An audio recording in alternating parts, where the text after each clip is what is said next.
Chris Cuomo here. Welcome to another episode, a special one of the Chris Cuomo Project. Crime.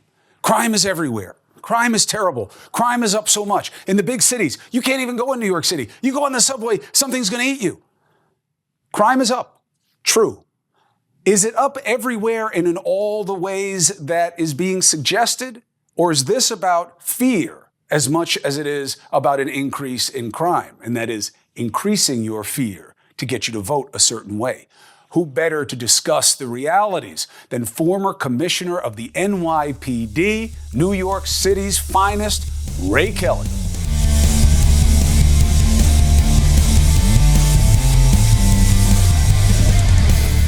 Former NYPD Commissioner Ray Kelly joins us right now. He's now CEO of Guardian Group. It's great to have you, Commissioner. Thank you so much. Appreciate you. Good to be with you, Chris. Looking good as always. So let's talk about the facts. I got some graphs up here of a 7-city composite. The homicide rate is down, but other key crime indicators, robbery, assault, car theft, are up. What does that tell you about what the reality is? Well, I think it does show the reality. Here in New York City, and this is a good thing, of course, murders are down, shootings are down. But every other crime, every other felony category, and what we call the index crimes, they're up and up significantly. Robbery up 40%. The grand larceny auto up 40%. In New York, all the numbers are big. So when we're talking about a percentage increase like that, that's a significant number. Let's give us some perspective on it, because you know this stuff so well. But to the rest of us, wait. So murder's coming down, but all these other crimes are up so much. How do those two things go together? We're not certain why murder is down. This is actually a phenomenon from this year. It is still above what it was in 2019, the last full year before the pandemic. But there are other aspects to this. Obviously, the transit situation is critical in New York. People are not riding the subway. We've had 25 people pushed onto the tracks in New York City this year. We've had 9 murders in the transit system. And ridership is basically half of what it was before the pandemic. So, yeah, these numbers are significant. And yes, at the same time, it's good that murders and shootings are down, or certainly going in the right direction. So we're not sure why they're going down. Why do you think the other ones are going up? Well, I think, to get the whole picture, you kind of have to go back to the death of George Floyd. There was a sea change in law enforcement after that. There was what I would say is an overreaction to that. And it brought about a lot of restrictions, a lot of laws, rules, regulations that look to restrict the police. The police see themselves now as being at risk. They're not doing any proactive policing, as I would call it. They're doing reactive policing. So we don't see that. We don't see them searching out crimes. They're concerned about their career. They're concerned about the well-being of their family. So I think that is a very critical part. Now, there are other aspects to this. I think, George Soros and his very clever plot to install district attorneys that think like he does. Here in New York, we have a bail law controversy. New York is the only state that doesn't allow judges to make a determination of dangerousness on people who appear before them. That's why you get this revolving door situation in New York. People are arrested day after day after day.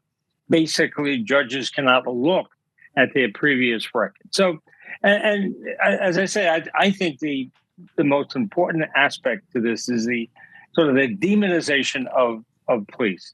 They're not doing what they did a few years ago because, quite frankly, they don't see it in their interest to do it. So what's the fix? The other thing I've been preaching, we have to put back the anti-crime unit, civilian closed units. People are afraid of being robbed or being mugged. The crimes that I mentioned, robbery, grand larceny, they're mugging crimes.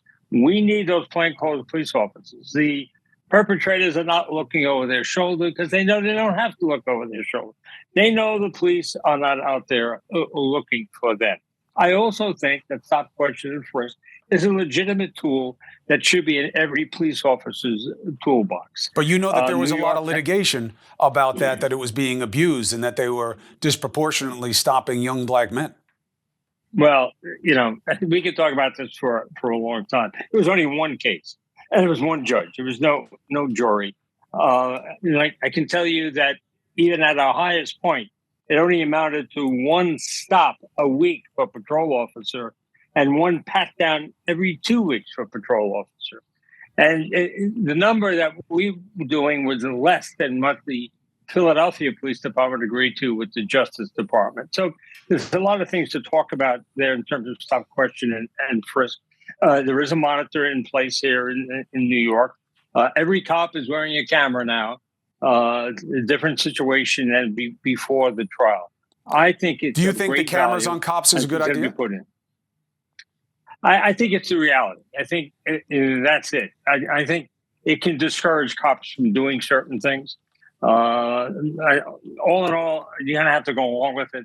It's never going to be reversed. But I think there's no question about it that it causes some police officers to hesitate. It's only common sense that hesitate to engage in a certain situation where they know all of their actions are going to be filmed. That can work two ways, though, right?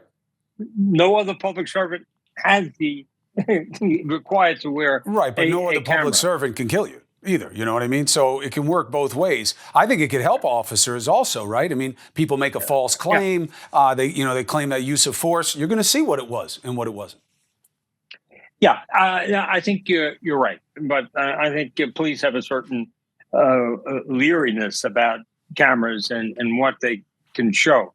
We've seen lots of incidents where people with their own cameras have cut off part of the video to show the cops acting, inappropriately. So, that's the real world. That's what we're dealing with.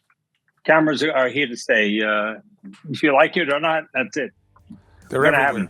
Commissioner Kelly, I appreciate the perspective. Thank you for helping us understand what it is and why it is. You're always welcome on the show. I wish you well.